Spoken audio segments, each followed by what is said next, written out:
Starting out in the audiophile world can be difficult. How much do I need to spend? What wattage do I need? Do I need silver-plated titanium gold cables or lamp cords?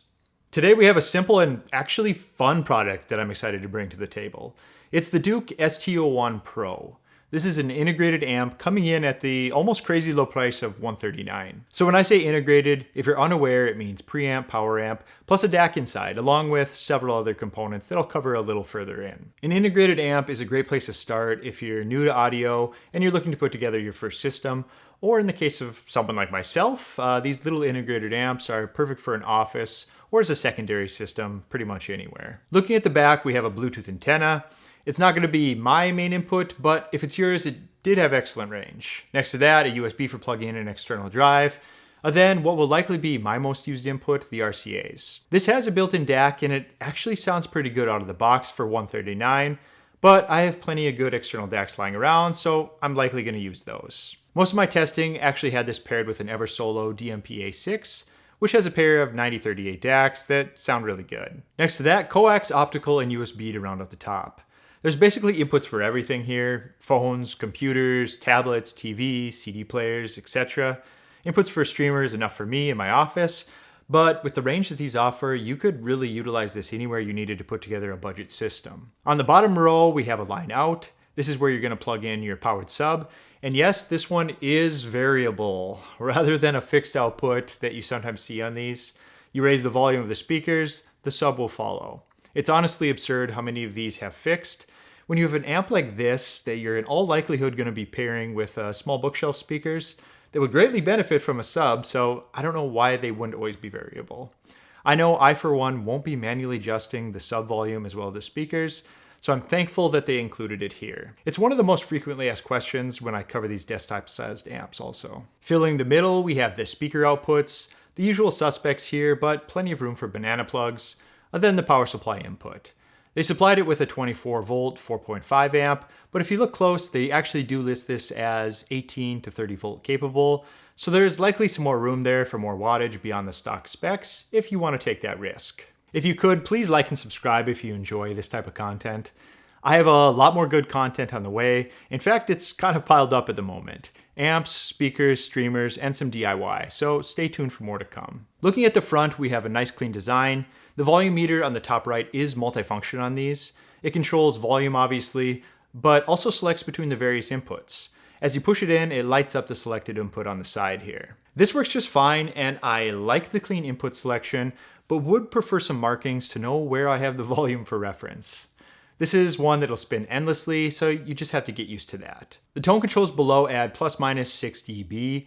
I leave them mostly neutral, but fine-tuning a little bit, more or less, can be useful in some of these depending on your speaker pairing. Like the volume control, on the next version, I would suggest tone control detense. It's not a deal breaker by any means, but it makes lining up to neutral a lot easier. And then of course we have the VU meter, and honestly, that's just fun. For whatever reason, that's just the magic dial for audiophiles. And an actual physical meter beats out the digital that we get on other products today. The only thing that would have been better would have been 2 dials, but I get it. It's a small package and there really isn't room for it. Rarely do I have a feature that I need to show on the bottom of these, but in this case, you can adjust the VU meter sensitivity from the bottom here. I noticed a number of people commenting how this meter performed.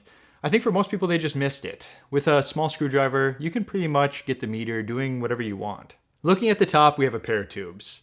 I can't tell you a lot about the included tubes, beyond that they are 6K4 tubes, and if you look at the Douk Audio website, they give you a number of tubes that are compatible replacements.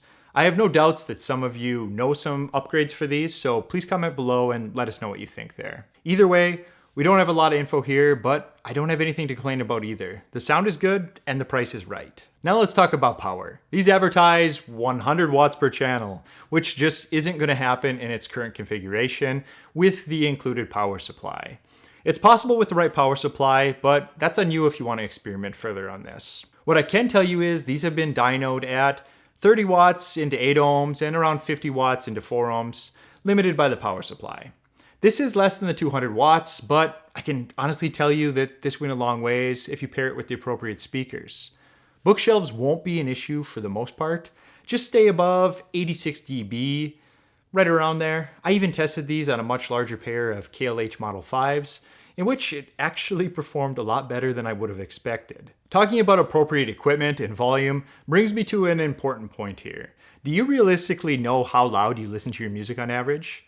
Let me know below in the comments if you've ever measured this. Were you more or less than you expected? I have a top test meter here. This is a TS-501B.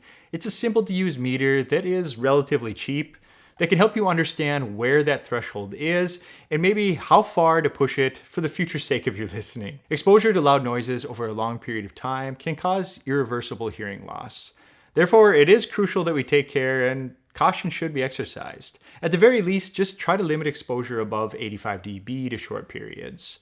Above 85 dB is getting pretty loud, but you're unlikely to really have any idea on this unless you take a brief moment to measure it. Just see where you land. Well, that's my health pitch for the day.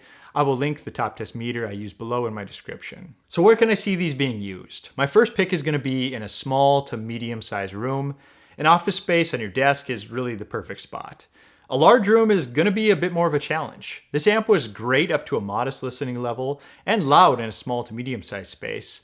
But if you're trying to fill a large wide open room with high volumes, you'll likely run into some distortion if you push this little amp to that extent. These could easily be a great first time buy for the new budding audiophile. You're getting into something about as cheaply as you could with this many connection options, and you're not sacrificing a bunch of connections for poor audio quality. These actually sound really good. So what do we get in the box with these? They include the amp itself, 2 tubes. There's no mention of how to handle these, but just as a general precaution, I would avoid touching the tubes with bare skin during the install. You also get an optical and USB cable, remote, which does enough for me, volume control, input switching, all the simple things like that.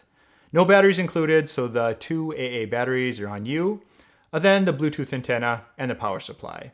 It's nice they included the optical and USB cables.